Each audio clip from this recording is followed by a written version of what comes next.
What you're doing is targeting students then who don't have state IDs but have a legitimate photo ID from a legitimate institution. From what I hear, it's going to be harder for out-of-state college students to get to vote here in Minnesota.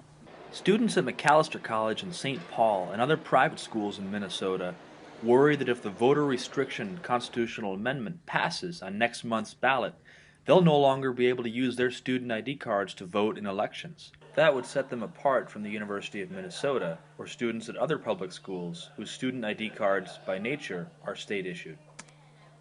My personal thinking is that will restrict our ability of our students to vote. I think that we use the same or similar process that U of M uses. And thus, my personal thinking is our ID number should be valid for voting. I think it would be a disservice to our students if they are not able to use our ID card as a valid for voting.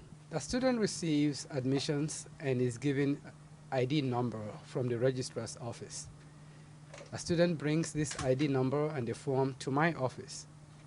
We check the student's ID number, we check driver's license, or we check any other identification that the student may have. We use that identification to identify what we call it authentication.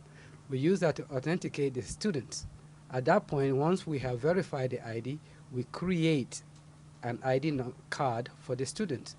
The process usually takes, the process of taking the picture and printing the card usually takes approximately a minute or two.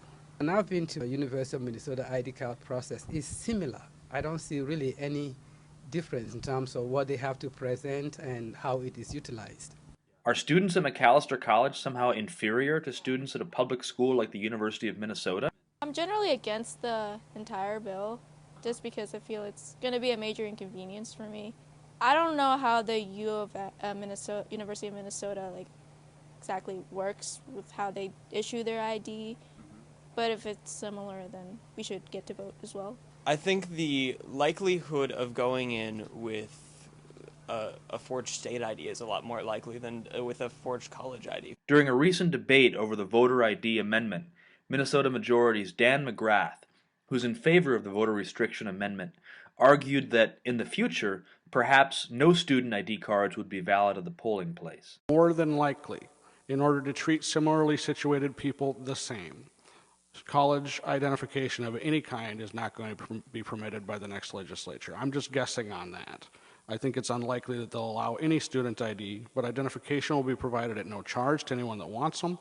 If you've got an old ID from Georgia, California, wherever the student comes from, that doesn't have their current address in the precinct, they'll still be able to use that for identification. They'll still be able to use the student housing lists or fee statements or whatever like that to establish their residency. Herein lies one more example of how the voter restriction amendment could impact Minnesota and its standing as the state that turns out the most voters per capita in every election. It's a right, I think. I'm exercising my rights as an American citizen.